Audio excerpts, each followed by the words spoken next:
So dito na tayo sa ating mga balita. Ibigay ko muna sa inyo yung istorya. Sabi ni Sara, hindi daw siya masaya sa result ng eleksyon.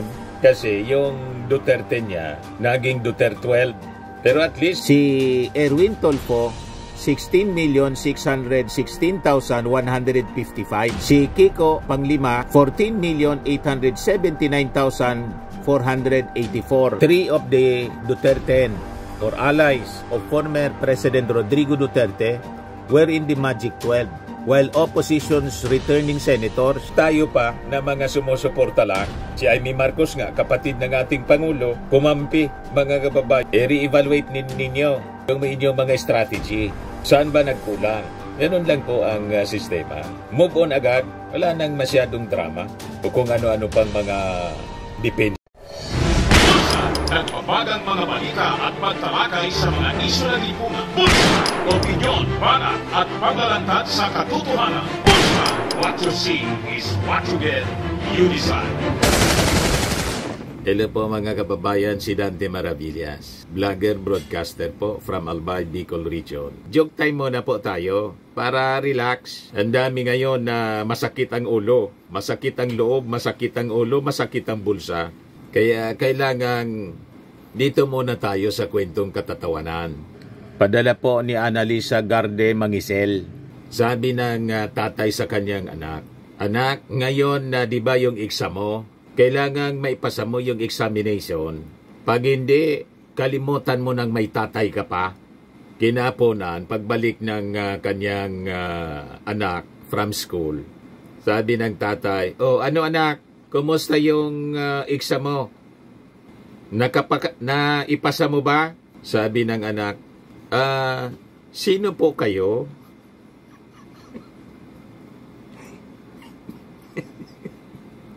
Nakalimutan na yung tatay. Hindi na makilala. "Sino po kayo?" Alams na. Bagsak, mga kababayan. But anyway, joke man lang po. Matik na, 200 pesos pa. Padala mo yung GCash number mo. Ito na. Kasali ka na rin sa ating monthly draw. Pag nabunot yung pangalan mo, 5,000 pesos yung cash prize. Pag hindi, kasali ka pa rin sa grand draw natin sa December. 10,000 pesos na yung cash prize. Okay pa, so dito na tayo sa ating mga balita. Ibigay ko muna sa inyo yung istorya. Sabi ni Sara, hindi daw siya masaya sa result ng eleksyon. Kasi yung Duterte niya, naging Duterte 12. Pero at least, nakalusot pa rin. And I think baka panalo na rin, mga kababayan, si Amy Marcos. Si Camille Villar, tapos si Amy Marcos, inadapt nila sa Duterte. Pero hindi masaya. Mga kababayan, sabi rito sa balita, hindi pa rin masaya si Sara Duterte kasi ang nanalo sa kanilang line-up si Bongo, si Bato, si Marcoleta. Idagdag na natin, mga kababayan, si Amy Marcos pagkatapos si Camille Villar. Hindi nangyari kasi na lahat ng kanilang kandidato, tulad ng gusto nilang mangyari, una yung Duterte ay manalo. Sa original Duterte, 3 lang naman po yung nakapasok. Kasi biglang tumalon, mga kababayan, si Kiko Pangilinan, lalo na si Bam Aquino, nag-number 2 sa partial and unofficial results sa senatorial race. So ito po, mga kababayan, as of May 13, kanina po, Bongo 26,222,319. Followed by Bam Aquino, 20,360,601. Si Bato de la Rosa, 20,091,898. Si Erwin Tulfo, 16,616,155. Si Kiko Panglima, 14,879,484. Pumasok number 6, mga kababayan, si Marcoleta, 14,770,019. Pangpito si Ping Lacson, 14,647,571. Si Tito Sen, botit na kapangwalo, 14,399,152. Pangsiyam si Pia Cayetano, 14,137,684. Pumasok si Camille Villar, nakapang 10 pa. 13,232,657. Si Lito Lapid, pang-11, 12,936,025. Nakakapit pa mga kababayan sa Magic 12 si Amy Marcos. 12,897,749. So kung titingnan mo, mga kababayan, yung original na PDP, Duterte, 3 lang yung nakapasok mga kababayan sa kanila. Idagdag natin yung dalawa, si Camille, tapos si Amy Marcos, bali 5. Dito sa mga bagong manalo na mga senador. Kaya sabi ni Sara Duterte, frustrated daw siya, malungkot siya dahil sa result ng eleksyon. Hindi niya nakuha yung majority. Kasi gusto niya sana na ipanalo yung Duterte na original para maligtas siya sa impeachment. Yun ang agenda mga kababayan na mga Duterte. Kaya sabi dito sa isang post, mga kinabubisita ng mga DDS magbabalik sa Kongreso at Senado. Panalo yung ML, party list po, si Laila de Lima, first nominee, second nominee, si Chil Ducno. Yun man talaga po. Ako binoto ko si Kiko, tapos si Bam Aquino. Ipinalit ko kay Amy Marcos, tapos kay Camille Villar. Kaya lang, nanalo si Bam Aquino, saka si Kiko, nag-top 5 sila. Ang nasacrifice tuloy, mga kababayan. Sa bagay, hindi man lang ako po yung bumoto. Nagkalaglagan kasi. Ganun talaga po sa eleksyon. Si Ben Abalos, ayon, number 16. Malayo na. And I think mahirap nang makahabol pa. Kahit itong result po, partial, unofficial, pero malayo. Pang 16, yung pang 15 po, si Abby Binay. Kaya sabi dito sa report ng Inquirer, partial and unofficial tally aggregated from transparency servers using official data from the Commission on Elections showed President Marcos' alliance slate dominating the 2025 midterm elections. So makikita natin, majority pa rin sa mga in-endorse ng ating Pangulong Bongbong Marcos na nalo. So, ibig sabihin, effective pa rin mga kababayan yung endorsement ng ating Pangulong Bongbong Marcos. 3 of the Duterte or allies of former President Rodrigo Duterte were in the Magic 12, while opposition's returning senators, si Bam Aquino IV and si Kiko Pangilinan, both ranked high despite not being among the strongest contenders in pre-election surveys. Maging si Kiko at saka si Bam, hindi sila makapaniwala. Ang totoo niyan, sinuport kasi sila ng mga Marcos supporters. Tulad ko, kinampanya ko po dito sa ating vlog si Kiko Bam. Kasi sabi natin, kaysa naman si Amy Marcos tapos si Camille Villar na malamang sa malamang i-acquit mga kababayan si Sara Duterte sa kanyang impeachment trial. Numbers game kasi mga kababayan sa Senado. It is, influenced by politika. It is considered a political exercise. So sabi natin, itong mga pinklawan, sigurado tayo. Pero itong ibang mga kaalyansa ng ating Pangulong Bongbong, nakikita natin, naglalaro sila Kaya lang si Ben Abalos, naapektuhan, nalaglag ng tuluyan, naging number 16. Di na bali, mga kababayan. Anyway, ganyan talaga ang politika. Kung sila nga na magkakaalyansa naglaglaga, tayo pa na mga sumusuporta lang. Si Amy Marcos nga, kapatid ng ating Pangulo, kumampi, mga kababayan, sa Duterte. Inadapt ng Duterte. You see, si Camille Villar, tayo pa kaya na mga ordinaryo lang, mga observers at supporters lang mga kababayan sa politika. Sila magkakaalyado. So be it. We just respect the result of the election. Gano'n naman po. Isabi nga natin doon sa ating bagong channel, Life with Dan TM. Dapat tayo na mga Filipino, lalo na sa eleksyon po, lalo yung mga kandidato, you should be humble in victory and graceful. Or gracious pala, hindi graceful. Gracious in defeat. Humility in victory. Gracious in defeat. Dapat ganon. Respeto natin ang desisyon ng mga boses ng ating mga mamamayang Filipino. Kahit masakit. Di ba? Di ba masakit pag natalo yung ating sinusupport na kandidato? Lalo kung ikaw mismo yung kandidato.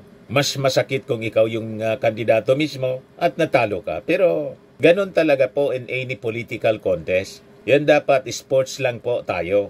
Pero si Sara po, galit. Frustrated daw siya kasi hindi nangyari yung gusto niya.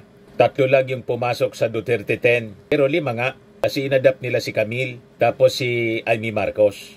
Ngayon, sabi ni Sara, pangungunahan daw niya yung tinatawag na principled opposition. Ambisyosa talaga po. Buti kung magusto yung mga nasa oposisyon. At tinawag pa niya na principle. Paano niya pangungunahan ng principled opposition? Mismo siya, walang prinsipyong matino. May prinsipyo pa siyang nalalaman. Mayroon ba siyang ganun? Anong oring prinsipyo? Baka niya, Mr. Maravillas, masamang prinsipyo. Kaya sabi dito sa Impact Leadership, impeach Vice President Sara Duterte, acknowledge the results of the 2025 national elections and express gratitude to their supporters. While the outcome, anya, was not what we had hoped for, our commitment to the people remains unwavering. We will continue to hold the government accountable, advocate for the issues that matter, and work tirelessly to serve as a strong, constructive opposition. Talaga niya, Mr. Maravillas, baliktad yung mga pinagsasabi. Sa yung dapat na managot sa ating mga mamamayang Pilipino. Binabaliktad ang gustong papanagutin yung ating Pangulo. Kaya nga po, yung isang kaalyado niya, si Cardema, nag-file ng impeachment complaint laban sa Pangulo. Hindi man tinanggap ng Congress, absent yung Secretary General. Ang sabi ni Martin Romualdez, iniyan niya, nasa break niya yung Congress. O tingnan natin kung mamaya, sabi, babalik doon si Cardema ngayong araw na to. Abangan natin kung pupunta ng Congress itong si Ronald Cardema para ipa-receive mga kababayan kay House Secretary General Reginald Velasco yung kanyang impeachment complaint. Yan ang aabangan natin. Kasi after this election, yun na po ang susunod na siguradong pag-uusapan araw-araw. Ma-proclaim lang yung mga winners natin sa iba-ibang mga posisyon ang magiging tutok na itong impeachment ni Sara Duterte na nagsabing pangungunahan daw niya yung principled opposition. Ayan, sabi dito, this is not the end. It's a renewed beginning. We invite all citizens regardless of background or past affiliation to join us in building a powerful and principled opposition. Together, we can shape a future that is fair, inclusive, and just. Stand with us. Sabi ni Sara Duterte. Yes, sabi ng mga nag-react. Principle, si Kenji Hasaki. Sabi ni Dima Nadales, spell, principle po. Si Kian Birana, opposition sa imong mata. Sabi ni Cleofe Marie Daliego Espejo, impeachment ka pa rin, babagsak Sara Duterte. Sabi ni Florante Doble Jr., only for the personal interest, their personal interest. Sabi ni Ted Soler Sabio, full moon yata. Princess Jampil, hindi naman ikaw oposisyon. Sabi ni Kat Biniegas, boo! Sabi ni Rosal Vilma Mimbrot, no way! Ayaw patulan ng ating mga netizens. Hindi maniwala sa sinasabi ni Sarang principled opposition. Malamang sa malamang, hindi man siya tatanggapin ng opposition, the true opposition, the real opposition, mga kababayan. Yung dati niyang grupo, yung Duterte, will remain as her supporter, mga kababayan.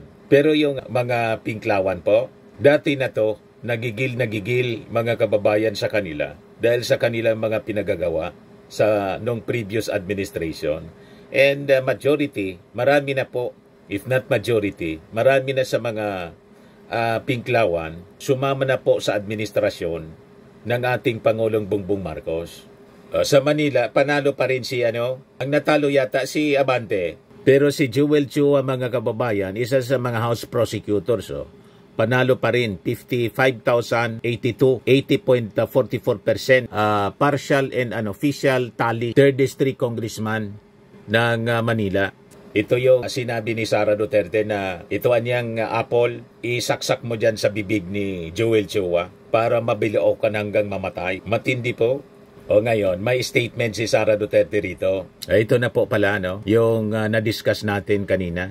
Yung official statement niya. May statement na rin po si Risa Ontiveros, yung akbayan niya, top notcher sa party list.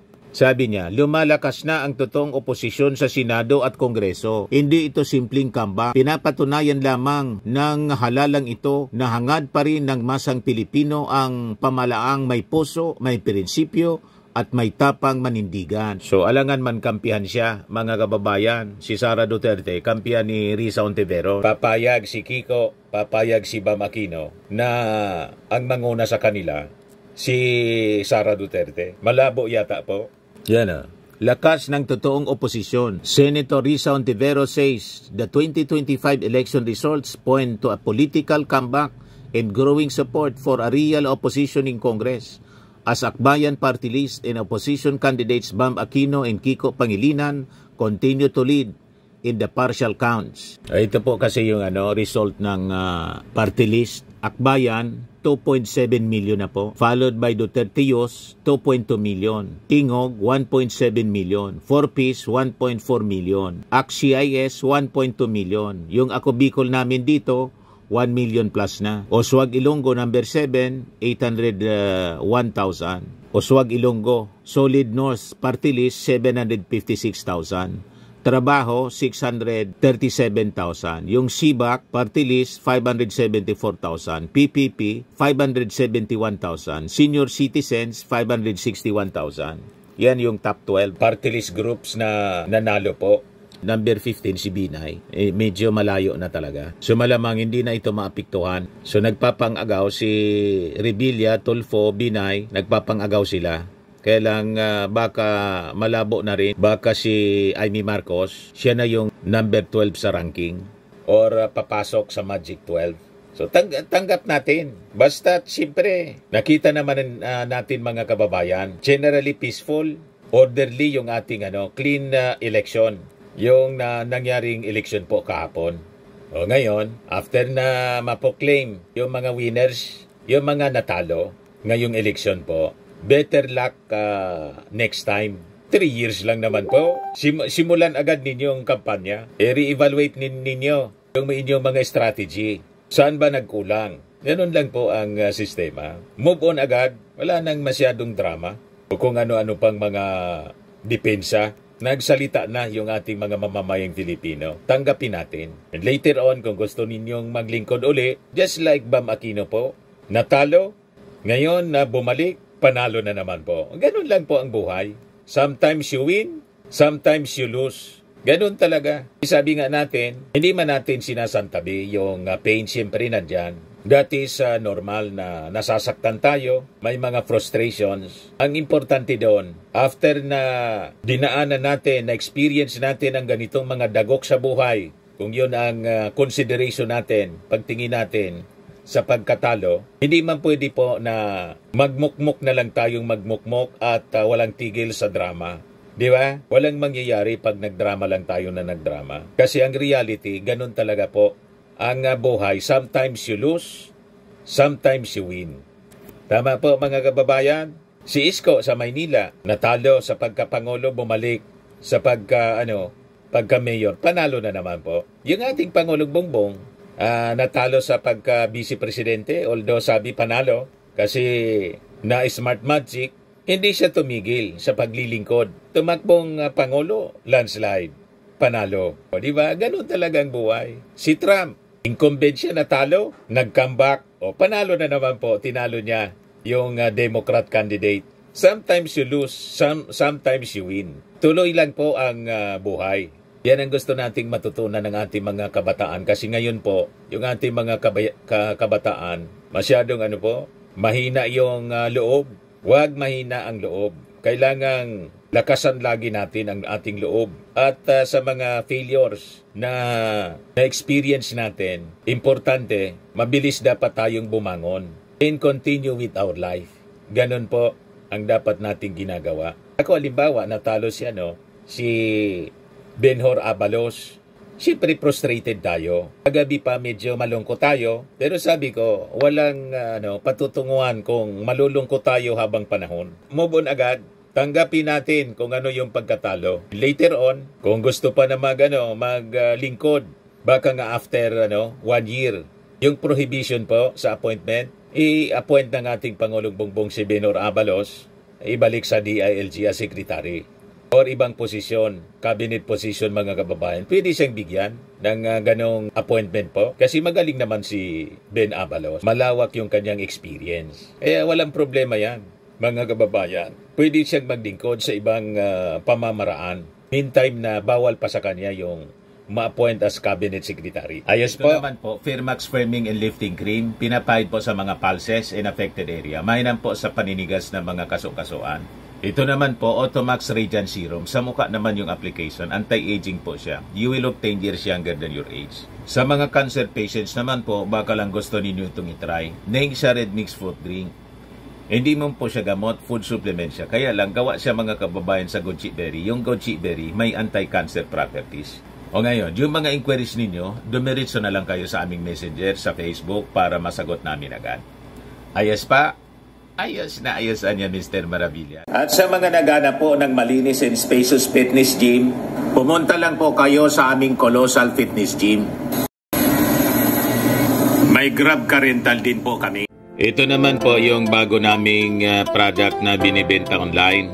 Eye Glow Serum, whitening po siya. Tingnan ninyo yung epekto sa aking anak na architect before and now. Yung mga inquiries po ninyo, dumiretso na lang kayo sa kanyang Facebook account, Riz Maravillas.